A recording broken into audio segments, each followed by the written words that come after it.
Backtest itu apa sih? Pertanyaannya. Backtest adalah simulasi.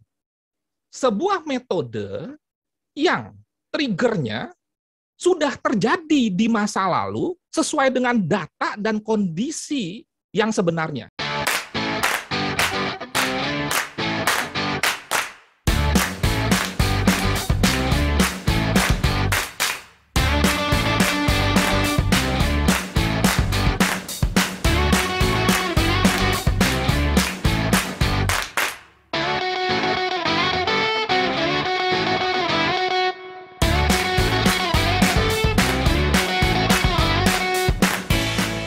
Jadi kita misalkan punya metode entry nih, sudah jelas metode entry-nya, rule-nya sudah jelas.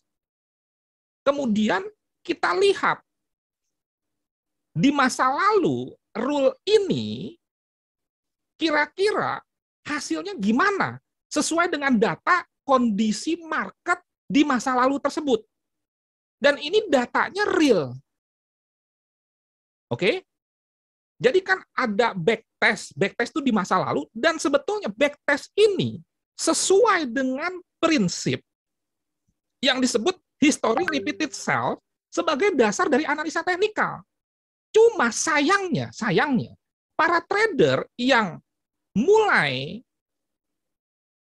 trading dengan benar menggunakan analisa teknikal tidak berkesinambungan menggunakan histori tersebut untuk menguji metode entry-nya. Anda selama ini menggunakan histori untuk entry, betul kan? Nah, cuma metode entry yang Anda gunakan yang sudah benar mengacu kepada analisa teknikal, di mana analisa teknikal itu bicara sejarah, metode entry-nya sudah Anda lihat nggak sejarahnya, profit atau tidak? Jangan Anda langsung menggunakan forward test. Apa itu forward test? Forward test itu adalah kita mengujinya secara langsung, tidak memperhatikan data masa lalu. Itu forward test. Baik itu di account demo atau di account real. Kelemahan dari forward test, pengujian kita akan berlangsung lama. Contoh misalkan, untuk mendapatkan data 10 kali entry hasilnya, berapa kali profit, berapa kali loss, RR-nya berapa, kan Anda misalkan trading di D1. Anda harus menunggu 10 kali momentum di mana Anda entry. Menjadi lama nggak? Kalaupun Anda menggunakan account demo, lebih aman. Betul lebih aman, karena account demo. Dan nggak ada salahnya menguji forward test di account demo. Tapi yang menjadi problem adalah, kan waktu tunggunya lama. Makanya saya sarankan mulai sekarang lebih baik Anda melakukan backtest. Dan backtest yang dimaksud Anda jangan berpikir bahwa yang namanya backtest itu hanya robot atau expert advisor. Nah, ini backtestnya berbeda. Dan percayalah, kalau misalkan backtest Anda secara manual berdasarkan metode entry Anda bagus, maka itu tidak akan jauh berbeda dengan hasil sebenarnya. Dengan catatan, datanya panjang. Bukan banyak. Panjang maksudnya begini loh. Misalkan Anda punya data entry di time frame D1. Anda punya backtest 1 tahun. Backtest 1 tahun itu dimulai secara bertahap. Misalkan 1 bulan terakhir dulu, kemudian 2 bulan, 3 bulan, 4 bulan, pelan-pelan. Setiap terjadi momentum entry, kita tandai. Sesuai dengan rule di dalam trading plan yang lengkap, bagaimana nih hasilnya? Nah, inilah yang saya bilang menjadi salah satu penyakit utama trader. Malas. Untuk apa? Melakukan backtest. Dan yang kedua, Anda terlalu percaya dengan apa yang Anda tonton, misalkan di YouTube, atau Anda baca di Google, langsung Anda coba. Forward test-nya pun di account real, lot-nya standar. Lot standar itu apa? 1 lot per 10.000, 0,1 per 1.000, 0,01 per 100. Itu resikonya sama. Resikonya sama apa? Sama besar. Mestinya Anda harus smart. Di dalam Anda mendapatkan metode entry, kalau dia rule-nya jelas, boleh di backtest. Kalau rule-nya tidak jelas, jangan dipakai, selesai. Sebab struktur berpikirnya begini loh, yang akan kita pakai adalah yang bisa di backtest. Baru nanti, kalau ternyata hasil backtest-nya tidak baik, tidak baiknya sejauh apa? Kalau ternyata hasilnya baik, Anda juga tetap harus memiliki fondasi yang baik. Jangan mentang-mentang, wah hasil backtest-nya 1 tahun terakhir saya sudah uji, ternyata bagus, kemudian Anda langsung hajar lot dalam tanda kutip. Kenapa? Karena coach, winning rate-nya dengan RR 1:1, 70%. Artinya 7 kali profit, 3 kali loss, RR itu perbandingan risk and reward, perbandingan SLTP, sudah 1:1. Artinya misalkan kalau profit loss 50 pip masing-masing, itu yang disebut dengan 1:1. Jadi struktur berpikirnya, Anda harus benar. Dapat metode entry. Oke, rule-nya jelas nggak? Terlalu banyak atau subjektif nggak? Karena begini loh, sebuah aturan harus objektif sehingga bisa kita lakukan standarisasi. Betul nggak? Yang kita lakukan di sektor real, apalagi Anda di industri, pabrikan, kan seperti itu. Nggak bisa tergantung si A, tergantung si B, nggak bisa. Standarnya begini loh prosesnya. Nah, itu ada nggak? Begitu ada, proses selanjutnya adalah backtest. Kalau rule-nya nggak jelas, rule-nya subjektif, apalagi Anda terima dari mentor yang berubah-berubah, pada saat dia memberikan materi, begini, begini, begini, begitu live trading, ternyata apa yang dilakukan tidak sesuai dengan apa yang disampaikan, apa yang ada di SOP, nah ini hati-hati nih. Saya tidak mengajarkan Anda untuk nyinyir, tidak, tetapi kritis positif. Kalau yang disampaikan tidak sesuai dengan yang dilakukan, ya hati-hati. Kemudian, kalau jelas semua, baru masuk ke kotak backtest. Dan bicara backtest, Anda bisa menggunakan software, aplikasi, Anda juga bisa menggunakan manual. Upayakan metode apapun, distandarisasi dulu, coba di D1. Itu saran saya. Jangan terlalu pendek time frame-nya. Jadi yang dibutuhkan bukan banyaknya data, tetapi panjangnya data. Misalkan di D1, Anda lihat, dalam 1 tahun, metode yang sudah standar, hasilnya tuh apa? Sekali lagi, inilah yang saya sebut sebagai salah satu masalah utama trader. Adalah tidak melakukan backtest. Bisa karena malas, bisa karena terlalu yakin atau percaya terhadap metode tersebut. Sumber metode tersebut macam-macam. Bisa dari mentor, bisa dari YouTube, bisa dari Google, bisa dari buku. Nah sekarang tujuan dan manfaat backtest apa sih? Pertama, dengan dilakukannya backtest, kita mengetahui akurasi metode yang digunakan sesuai dengan panjangnya periode data di segala kondisi market. Jadi kalau misalkan semakin panjang Anda punya data, maka Anda akan berpotensi mendapatkan hasil di mana metode ini sudah teruji di segala kondisi market. Kalau misalkan Anda menguji sebuah metode 5 tahun, contoh nih, di D1, berarti kan dia sudah mengalami kondisi market di mana terjadi resesi ekonomi karena COVID-19 di tahun 2000, atau juga karena hal ekonomi di tahun misalkan, tahun 2020 maksud saya, di tahun misalkan di 2008, atau masalah yang lain. Jadi, dengan adanya backtest, kita mengetahui nih akurasi metode tersebut. Berapa kali profit, berapa kali loss. Karena perbandingan profit loss winning rate ini penting, tetapi bukan yang terutama, karena nanti ada perbandingan risk and reward yang terjadi. Anda misalkan melakukan backtest, SLTP-nya coba deh 1:1, misalkan. Ternyata hasilnya bagus. Nanti bisa saja di pengujian backtest kedua Anda ulang, coba Anda buat SRR-nya 1:1,5 atau 1:2. Kalau ternyata Anda dapatkan, wah ternyata 1:2 pun dia masih oke, berarti Anda mendapatkan perbandingan risk and reward yang tepat di samping winning rate. akurasi metode ini yang disebut dengan winning rate. Yang ketiga, mengetahui seberapa besar loss beruntun atau seberapa kali loss beruntun guna mendapatkan data kerugian maksimal.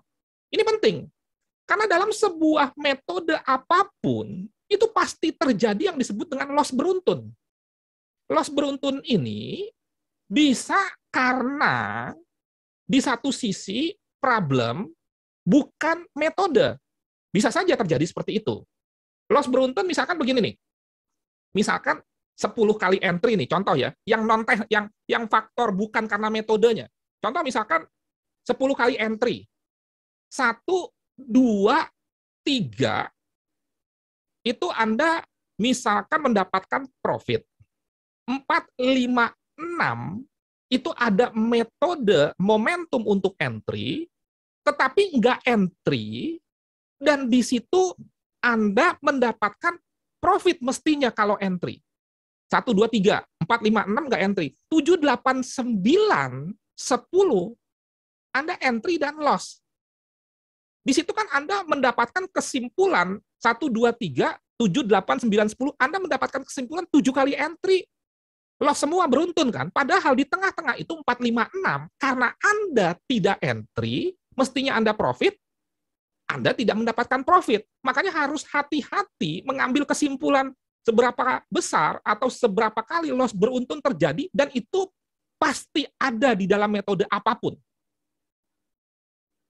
Kadang-kadang market seperti itu, kayak misalkan nih, ini baru kejadian, saya sampai 10 kali loss beruntun, tetapi saya tidak bergeming karena ada faktor backtest.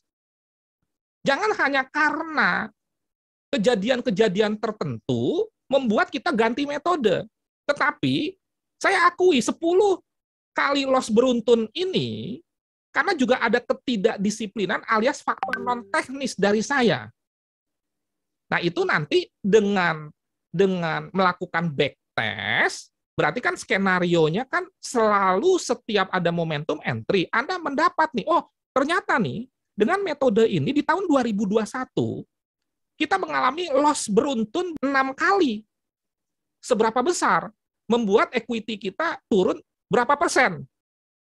Jadi nanti Anda nggak kaget. Oh, berdasarkan backtest, memang bisa terjadi nih. 6 kali loss berturut-turut.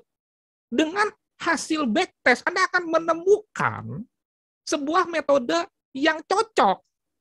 Atau Anda bisa membuat metode sendiri. Contoh tadi misalkan, metode ini nggak profit, coba Anda sedikit intervensi, sedikit manipulasi positif, Anda tune up dalam tanda kutip, ternyata hasilnya lebih bagus. Nah, berarti Anda sudah menemukan dan membuat metode sendiri yang cocok untuk Anda. Saya menemukan misalkan metode penggabungan antara 5 moving average dengan chart pattern, double top, double bottom, triple top, triple bottom. Nah, di situ nanti yang bisa Anda temukan setelah Anda melakukan backtest terhadap satu cara saja, misalkan dengan EMA saja, atau dengan double top, double bottom saja. Setiap ada double top, Anda tidak memperhitungkan tren, Anda sell. Nah, itu kan bisa dari teknik yang sederhana itu saja kan bisa Anda uji. Hasilnya apa? Jadi, Anda akan mendapatkan acuan data untuk menentukan trading. Dan terakhir, dengan adanya backtest, dan ternyata metode yang Anda backtest itu bagus, membuat Anda lebih percaya diri. Tidak mudah bergeming, tidak mudah gonta-ganti metode. Dan akhirnya tercapailah yang disebut dengan trading tenang-senang. Jadi benar-benar kita itu tough, tangguh, antusias, fokus, terstruktur. Ternyata kita mendapatkan loss berturut-turut 6 kali. Ya kita tidak bergeming untuk mengganti metode. Kenapa? Karena saya sudah backtest. Tetapi memang bisa saja terjadi kondisi yang di luar hasil backtest. Nanti kita riset lagi. Sebaiknya saran saya, backtest ini dilakukan di D1 dulu. Jangan di H1 atau H4 sebaiknya. Nanti kalau memang sudah bagus, Anda bisa turunkan time frame-nya. Bukan tidak boleh. Boleh-boleh saja. Tapi paling tidak, kan sudah jelas bahwa time frame terbaik itu D1. Nah, ini misalkan contoh ya di gold. Misalkan menggunakan metode yang sudah pernah saya sampaikan, menggunakan kombinasi double top, double bottom, triple top, triple bottom dengan EMA. Nah, ini membentuk sebuah area. Di dalam area ini ternyata ada EMA 50 hijau dan EMA 20. EMA kalau di atas kan berfungsi sebagai resisten. Saya hanya memberikan bagaimana cara melakukan backtest. Metode entry-nya pakai metode Anda masing-masing. Atau gunakan metode yang sudah saya berikan sebelumnya. Sebelumnya kan saya sudah memberikan 2 metode entry. Misalkan bicara mengenai 3 inside up, 3 inside down. Kombinasi dengan divergent. Sudah di SOP-kan. Dan memang ini tidak mudah serta harus punya effort. Tetapi kalau Anda sudah mendapatkan data backtest yang baik, maka inilah yang saya sampaikan tadi, membuat kita menjadi lebih percaya diri. Benar nggak? Tetapi kan untuk kita percaya diri, Anda kan harus berkorban waktu. Anda akan lebih percaya diri nggak nanti jika Anda mendapatkan sebuah backtest misalkan dalam 1 tahun, 70% Anda benar. Dan backtest yang sedang saya jadikan contoh, ini sudah saya sampaikan rule-nya. Kita cari area, jangan level ya, area history high sebelumnya. Ini ambil, ini kan jadi area. Terus di dalam sini ada 2 EMA. Nah, nanti Anda coba lagi tarik ke belakang. Nah, ini misalkan nih, ini kalau ini jatuhnya udah forward test. Ini kan bisa juga di sini nanti nih. Ini jatuhnya sudah forward test nih. Nih. Ini kan high, ini juga high. Ini kan berpotensi double top juga. Di sini ada EMA. Nanti cek. Nah, nanti juga Anda harus buat standar rule-nya untuk stop loss-nya. Kalau saya prinsipnya tips saja supaya gampang gitu ya. Apalagi ini daily, bisa saja saya langsung menginput stop loss 200 pip. TP-nya 200 pip. Kalau di H4, Anda gunakan rule ini, nggak harus 200 pip. Tapi karena ini D1, 200 pip atau 20 poin. Nah, jadi, misalkan, ini entry di sini, SL 20 poin atau 200 pip, TP 200 pip. Dapat nggak profit 1:1? Catat. Nanti di kesempatan lainnya saya kasih tabel Microsoft Excel-nya deh. Catat, ini misalkan win atau profit. Ya kan? Mana lagi? Misalkan ya, di sini nih, ini ada history high, tetapi di sini nggak ada EMA, ya ini nggak masuk. Ini kan kita lagi bicara kombinasi history high low dan itu area dengan adanya sebuah EMA sebagai support and resistance. Nah, mana lagi? Nanti Anda bisa tarik ke belakang, atau Anda punya metode yang lain. Dalam 1 tahun, ada berapa misalkan 3 inside up, 3 inside down, tentukan juga setelah breakout Anda nawar atau langsung entry. Jadi di sini targetnya memberikan gambaran kepada Anda betapa pentingnya melakukan backtest terhadap metode yang selama ini Anda gunakan. Kalau misalkan Anda mendapatkan ternyata hasil backtestnya bagus, maka dengan demikian saya sudah membantu Anda untuk lebih percaya diri, untuk lebih trading tenang-senang. Kenapa Anda bisa lebih trading tenang-senang atau lebih percaya diri? Karena ada datanya. Secara prinsip, secara psikologis, kita akan lebih tenang kalau kita punya data. Karena dengan backtest ini, Anda mempunyai data, bukan halu, bukan asumsi. Di mana data yang real itu, biasanya akurasinya akan sama. Karena kita melakukan backtestnya manual. Bukan backtest model penggunaan robot. Substansi dari jumpa edukasi kali ini bukan membahas metode entry, tetapi betapa pentingnya backtest. Tapi kalau Anda misalkan mau membahas metode entry pun, ya Anda tonton aja video di YouTube ada kok. Cuma persoalannya kan nggak konsisten. Mestinya Anda mengikuti seseorang secara konsisten jika orang itu konsisten menyampaikan sesuatu. Ini kan yang terjadi di kalangan trader tuh sebentar nonton YouTube trader A, sebentar nonton YouTube trader B, sebentar nonton YouTube trader C. Akhirnya nggak fokus, akhirnya miss, akhirnya nggak dapat metodenya, atau nggak dapat pencerahan, karena akhirnya bingung sendiri. Padahal nggak semua konsisten memberikan materi edukasi. Akhirnya nggak akan berhasil. Kenapa? Nggak fokus di dalam mengikuti edukasi, baik itu yang berbayar atau gratis, nggak fokus terhadap metode yang digunakan. Oke, sekian. Terima kasih, semoga bermanfaat dan menjadi berkat. Mohon maaf kalau ada kata-kata yang tidak berkenan atau keras, karena karakter saya lebih baik saya menyatakan yang benar, walaupun tidak mengenakan Anda, daripada saya menyatakan yang enak didengar, tapi bukan kebenaran. Bahwa apa yang saya sampaikan mungkin akan membuat Anda sakit hati, tetapi kenyataannya begitu kok. Banyak yang tidak fokus di dalam mengikuti edukasi, banyak yang tidak fokus di dalam menjalankan sebuah metode. Di satu sisi langsung percaya, di sisi lain langsung dihakimi jelek.